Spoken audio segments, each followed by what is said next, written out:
All right, today we are tackling a cancer that you're going to hear a lot about on your GI and surgery rotations, cholangiocarcinoma.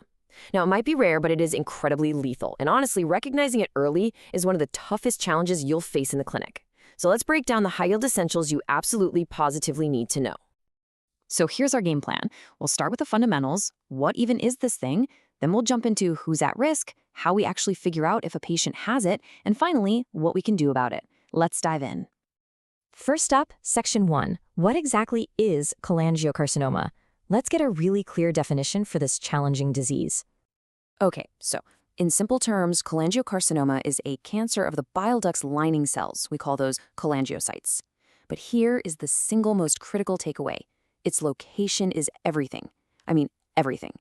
Whether it pops up inside the liver, right at that crucial junction of the ducts, or way further down, that location dictates the symptoms, the diagnosis, and the entire surgical approach. It's really not one single disease, it's more like a spectrum defined by its geography within the biliary tree. And here's the tough clinical reality we have to face. While you might not see it every day, this cancer is incredibly lethal. And a big reason for that is that patients often show up with really vague symptoms, when the disease is already pretty advanced. That's why spotting that at-risk patient early is one of the most impactful things you as a clinician can do. So that begs the question, right? Who are these at-risk patients? Let's dig into the conditions that should immediately set off alarm bells and raise your clinical suspicion for cholangiocarcinoma. You see this list? There's a common thread that connects almost all of these major risk factors. It's chronic inflammation and cholestasis, which, is basically a backup of bile. Things like PSC, those recurrent infections, even viral hepatitis, they all create this constant state of irritation and cell turnover in the bile ducts, and that is just a classic setup for cancer to develop. Now, if there is one risk factor you burn into your memory from this whole explainer, please make it this one: primary sclerosing cholangitis, or PSC. I mean, look at that number. Patients with PSC face a staggering 10 to 15% lifetime risk of getting this cancer. That's huge. And that is exactly why, for any patient with PSC, surveillance for cholangiocarcinoma isn't just a good idea, it is mandatory. Okay, so you've got a high-risk patient. Maybe they have PSC, and they're coming in with some suspicious symptoms: jaundice, unexplained weight loss. How do you actually get from that initial suspicion to a confirmed diagnosis? Let's walk through the pathway. So the workup pretty much always follows these 3 steps. First, you start with non-invasive imaging, like a CT or an MRI, to look for a mass or a stricture. If you see a blockage that's causing jaundice, the very next priority is drainage. That's usually done with an ERCP, the endoscopic retrograde cholangiopancreatography, to go in there and place a stent. And then finally, the definitive step. You've got to get a tissue sample for the pathologist.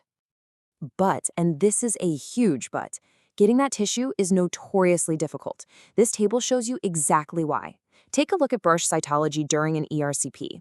Its specificity is amazing, 98%. So if it comes back positive, you found your cancer. But the sensitivity? It's terrible, less than 50%. This is such a crucial point. A negative brush cytology does not rule out cholangiocarcinoma. Not even close. And that's what makes this diagnosis a real challenge. Right, so once that diagnosis is finally made, management becomes a total team sport. The entire plan, I'm talking surgery, chemo, everything, it all hinges on 2 critical factors: where the tumor is and whether or not it's resectable. Just like we said before, the surgical strategy is dictated entirely by the tumor's location. For those distal tumors down near the pancreas, the standard of care is the massive Whipple procedure. I mean, they're taking out the head of the pancreas, part of the small intestine, the bile duct. It's a huge operation. But for tumors that are higher up, closer to the liver, the approach is completely different. It's more of a local resection of the bile duct itself, often taking a piece of the liver along with it. See? Anatomy is destiny with this disease. But of course, surgery isn't an option for everybody. For patients with more advanced disease, biliary drainage is absolutely crucial for palliative care.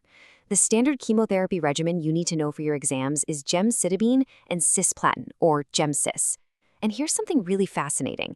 Some highly specialized centers are now using liver transplantation as a curative option for a very select group of patients with these hilar tumors, but only after they've gone through some pretty aggressive preoperative therapy. So, let's wrap up with this question. After everything we've talked about, how aggressive this disease is, how complex the treatments are, what is the single most important factor in improving a patient's survival? It's not some new fancy drug or a revolutionary surgical technique. It's actually what we talked about right at the beginning: early diagnosis. Vigilant screening and just having a high index of suspicion in those at-risk patients, that is, without a doubt, our most powerful tool against this devastating cancer.